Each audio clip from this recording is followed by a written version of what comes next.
Hi guys, welcome back to my channel. My name is Khadijat Hadishola, and in my channel I talk about midwifery, midwives, and midwifery educations and anything relating to midwives, midwifery women. So today we'll be talking about the implementation station of the OSCE exams or OSCE test for midwives. But before then, if you are my first time person, if you are a first time person on my channel, please like, comment, and share, and also subscribe. You can comment things you think I should have added to the video, and anything you feel about my video. Basically, you can comment it. And also, if you are my returning subscriber, thank you. I really love you for your support as well. So back to business. So today I'll be talking about the implementation aspect. As I said, I want you to know that in the implementation aspect, it is always medication administration, and most of the time oral medication administration. But before I start, mainly I'm going to talk about the little things that actually matters. And when I say little things that matters, there are things that you're most likely going to be paid for. There are things that the NMC they are looking for and that you can pay for. So, and those are the things, you have this in mind, that anything that causes harm to the patient or to you will result in failing the exam. Even if you've done everything and you did not do that one thing, and that one thing, when you check it, it causes harm to either the patient or to yourself, or result in like incomplete documentation that will not allow the next person to really understand what has happened to the drug chart. So that is actually what they paid for. For instance, if you do not document the medication you've administered, they pay for it. If you administer a wrong medication, they will pay for that, because a wrong medication will actually cause harm to the patients, they believe. So you have to take note of all those things. If you've not done your ID check, that you do not confirm that that is you with the right patient, they will pay for that, because they said that may result in care being rendered to the wrong person. So you have to take note of that. If you did not complete your medication check, that the second medication check and the patient check as well, you pay for that, because it's failure to confirm that you are actually with the right patient. And if you've not communicated the side effects of the medication to the patient, it means that you are not actually giving the right information to the patient, and that will be like, and every patient here, they have the right to information, the right to the right information as well. So if you have mentioned the side effects but they are wrongly mentioned, you might also pay for that. And that is why they provide the BNF in each of the testing center. They have provided BNF, which is the British National Formulary, and it has all the medications in it. So you can click it. You can for the test centers that have the electronic BNF, you will see they will tell you how to use it when you get to the center. Those that also have the kind of printed out BNF, they will also explain to you how it is being used. So it is advisable that you get familiar with the medication that they mostly use, and you get familiar with their side effects. But if you cannot do that, if you cannot keep the side effects in your brain, you always have the BNFs, an option of using the BNFs. But it's like I'm talking too much already. So today I'm going to be doing medication administration for Amy Orr as my patient. So now, this is how the test likes. They read out the questions to you. They ask you if you understand what is expected of you. You said yes, and now you're ready to go. So I'm going to now meet my patient. I'm going to start now. So I approach the scene, and I can see that the scene is safe for me to approach. I perform my hand hygiene according to WHO guidelines, which is palm to palm, palm to back, palm to back, palm to palm, fingers interlace, fingers interlock, fingertips, thumb rotation, wrists, and allow it to dry for 30 seconds. I provide privacy. Then Hi, my name is Khadija and I'm the midwife that is going to be attending to you today. How are you today? So, may I know your name and your date of birth, please? Okay, your name is Amy O and your date of birth is the 1st of 1st, 1996. Okay, do you mind if I confirm that with your wristband and my paperwork? So, I checked the wristband, okay? Amy O, my paperwork, Amy O, then 1st of 1st, 1996, then the hospital number is 012345. So okay, I'm done with the check and I'm happy I'm with the right patient. Take note of this: when you are confirming the ID, remember to check the wristband with your paperwork, not just looking at the wristband. So you have to confirm that you have the right care plan in your hand while you're confirming the wristband. People pay for this. Please take note of that. And this can happen in any of the stations, not only implementation station. While you are confirming the patient's wristband, remember to confirm with your paperwork, not just with what she said, to be sure you are with the right paper for the patient. So I'm happy I'm with the right prescription for Hemio. So Emil, today I'm going to be administering some medications to you, and I've had your prescription chart in my hand. So I'm going to go through the prescription chart to know the medication you are due for, and today I'm administering 1400 medication. So the examiner is going to tell you what type of what time is it and what medication you are administering. So it may be 1400 medication, 1800 medication, 2200 medication, or 1000 medication, depending on whatever they tell you to do. So you will have had the prescription chart. So now I'm starting to read the prescription chart. I'm facing the Amy Hall to read the prescription chart so that she will also be aware of which medication she's due for as well in the exam situation. So well, you might not do like this, but it's always advisable that you go through all the charts so that you will not miss any of the medication, because if you do not administer any medication that is due to the patient, it's like incomplete care. You might pay for that. So what I do is that I go through the medication chart to check which of them the patient is due for. Then after that, I can now read the side effects of the medication for her. Then ask her consent if she's ready to take the medication. Then I'll go prepare the medication, then bring it back to the patient to administer, then document. So today I'm going to be reading out the prescription chart for Emil. That's what I've been asked to do. So after confirming that I'm with the right patient, the next thing is to read about the prescription chart. So this is prescription chart for Emil. It's a female with hospital number 012345, dates of birth 21st of 1st 1995. That's a mistake there. You remember I said 1st of 1st 1995 when I was making the patient. So you have to make sure that you're looking at the charts to know that that is the date of birth. So whatever the patient said, I'm sure the patient is going to say the same thing which the examiner is asking in space of the patient. So your date of birth is 21st of 1st 1995 and the time is 10:30, and admission date and time is 10:30, and known allergies, she's allergic to codeine phosphate, and she have severe nausea and vomiting. That's one thing as well. When I confirm the patient's identity, I'm expected to confirm the allergy as well. So as I do not confirm that now, I'm reading it, I can see the allergy. So that's one of the benefit of reading out the chart out loud so that the patient can also hear, so that anything you miss, you will see it. So I've forgotten to ask about her allergies now. So I know that allergies, codeine phosphate, type of reactions, redness and vomition. Then I can now confirm that that's why I can see the red allergy bands on you. So you're allergic to codeine phosphate and you have severe nausea and vomiting. Then you should say yes. So now we have the information for prescribers aspect, which I'm not going to read out in the exam situation, but because I'm doing this I can just read it out for you to know what is there.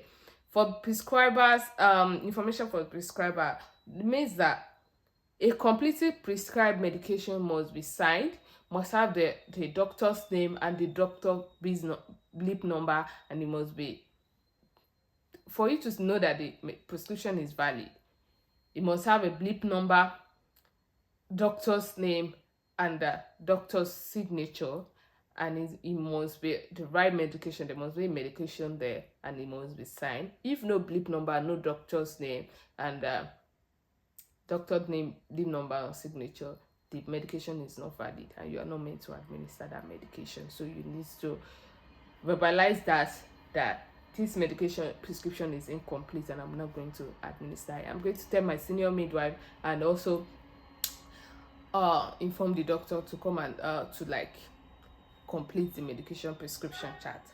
So now the next thing I'm going to read out is the word, the consultant. So she's a consultant, Mr. Smith. Her height is 1.7 meter, weight is 70 kg. Any special dietary requirement, no. Then the BMI is 42.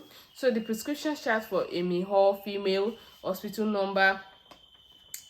So hospital number 01234, date of birth 21st of 1st 1995, and under the start only medication, Amy Hall has been prescribed with anti-D 500 international unit, no, intramuscularly, Dr. Gupta, then the prescription bars blip number 505, and it was given already by Jones, which is registered midwife.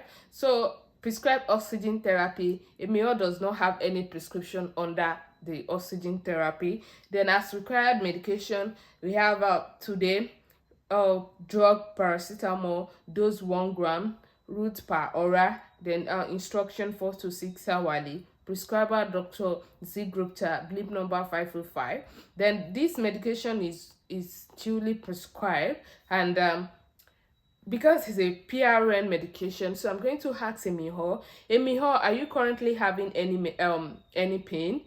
If you say yes, okay, I'm going to check again when last was paracetamol given to Amy Hall. So paracetamol has not been given to Amy Hall at all. So I'm going to give Amy Hall paracetamol 1 gram per hour if she's feeling pain. If she's not feeling pain, so I'm going to say that, okay, Amy Hall currently is not feeling any pain, and I'm not going to administer the paracetamol. Then the next medication is antimicrobial. So under the antimicrobial, I have amoxicillin.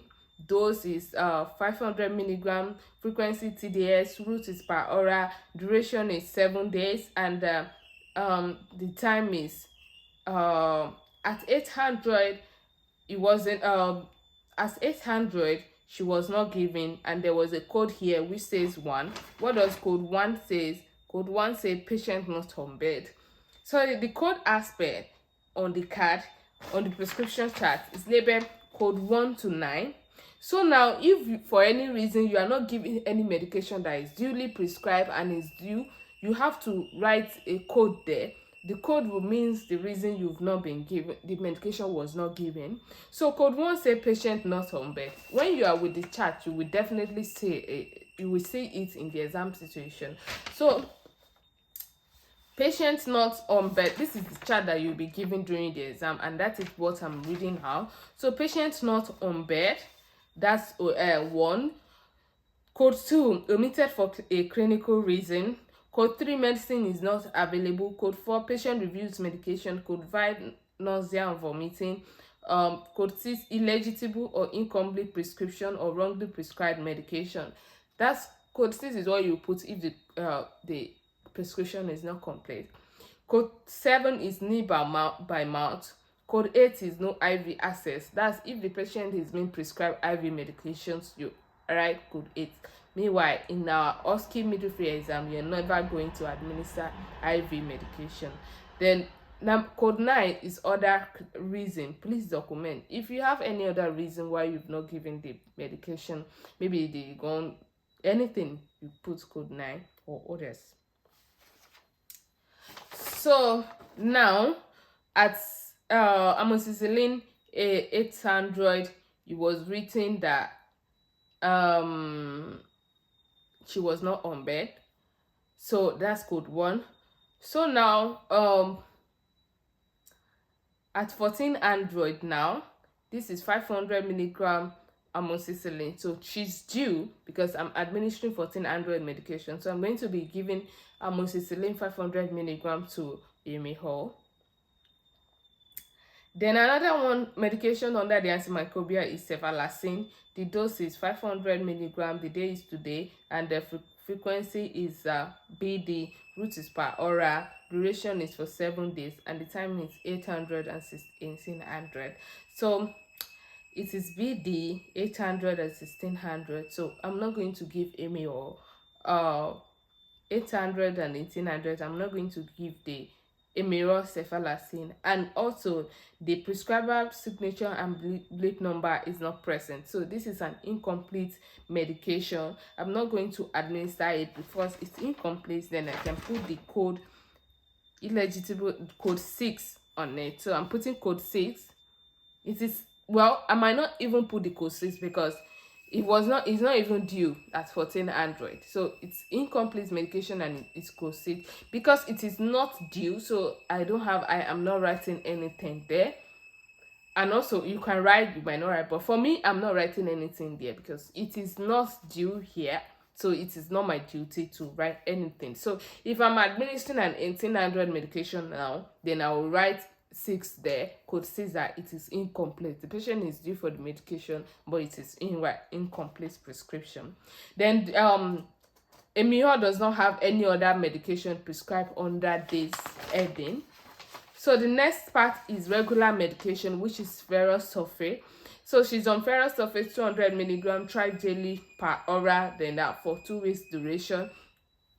Start date is today. Then the prescriber book number and signature is Dr. Z Gupta, book number 505, and the time is 800 and 1800. So she's not due for this medication here. So Emil does not have any other medication on this category. So the next aspect is the another drugs is under this space we have the dexamethasone. Okay, on this aspect as well, she do not have any medication prescribed. Then intravenous fluid therapy, she do not have any medication prescribed under this heading. Then now the last aspect is drug not administered. So if you've had any medication that you did not administer for any reason, then you write your date, the time, the name of the medication, the reason it wasn't administered, then you write your name and date. So I've read out the prescription chart now, and I found out that I'm only giving Emihor 2 medication, which is the paracetamol and the amoxicillin. So Emihor, I'm going to be administering paracetamol and amoxicillin for you. Paracetamol is for the pain that you're having, and amoxicillin is an antibiotic. So I'm going to be reading out the side effects of the medication using the BNF now to you. So I pick up the BNF, I press it, okay. So for amoxicillin, I'm reading out the side effects of amoxicillin to Emihor. So you can have amoxicillin is an antibiotic, and side effects include nausea and vomiting, diarrhea, anaphylactic reaction or anything. I read it out. Then for paracetamol, side effects are rare, but you can have blood disorders like hemophilias, thrombocytopenias, and all that. You can read of the side effects as well. Read it up and know what you're saying basically. So after saying that to Emihor, so Emihor, are you still happy for me to proceed to give you this medication? And she said yes. So I'm going to go now to my medication cover to pick out the medication, which is so I'm checking the medication. I'm checking the medication now. So I'm taking the amoxicillin. It is not expired. Expiring date is 1st of 1st 2025, and it is 1 tablet equals to 500 milligrams. So I put it in a cup. Paracetamol is in date not expired. Expiring date is 1st of 1st 2025, and you check the expiring date, and a tablet equals to 500 milligrams. So I put in a cup as well. So that's I put 2 in the cup, which is 2 is 1 gram and this is 500. Different cups basically. So you take your water, then you read to the patient bedside. So hi, Amy Hall. So I'm back for the medication. Are you still happy for me to proceed? So sorry, I'm going to check again your name and to be sure and do the right check again. So your name is Emiro and your date of birth is 1st of 1st 2025. So and your prescription, you prescribed I'm giving paracetamol 1 gram and it is per aura, and it is widely prescribed, dated and signed, and prescriber brief number is 505, and it is due today. The dose is 1 gram and the route is per hour. So I'm with the right route, right medication, right patient, and right route. The next one is amoxicillin, which is 500 milligram, right dose, right patient in your right time 1400, and the right route per hour. And are you still happy for me to give you the medication now? Are you okay? Have you written? Have you eaten? Okay, so I'm giving the medication now. So would you like to take the medication first? So water, I give water. Okay, this medication. Are you okay? So this is the second one. You're taking it. Have you swallowed it? Okay, thank you. So I'm done with the medication administration now. I'm going to sign on it. Okay, so I've signed. So Amy Hall, if you have any of the side effects I've previously mentioned, please that's the call buzzer, press the call buzzer and we'll come right to assist you. Is that all right? Okay, thank you. Do you have any question for me? Nah. So I take my cup back to the medication trolley, make my medication trolley safe again for the next person coming, then discard all used thing, then make everywhere safe, then remove the screen and make the scene safe again for the next person. Then do you need me to give you anything? Okay, that's fine. Thank you. So that's the end of implementation station medication administration. Don't forget, when you're doing it, don't forget to confirm the patient's names or the paperwork you're having. Don't forget to seek the patient consent. Don't forget to rightly document, and don't forget to check all medication well to be sure you are giving the right medication to the patient and the medication is actually due.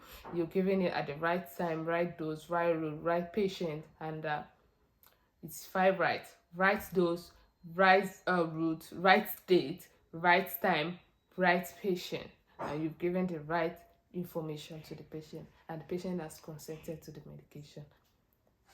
Do you have anything? If you have any question or any observations, contribution, you're free to put that in my comment section and I'll appreciate it. Thank you.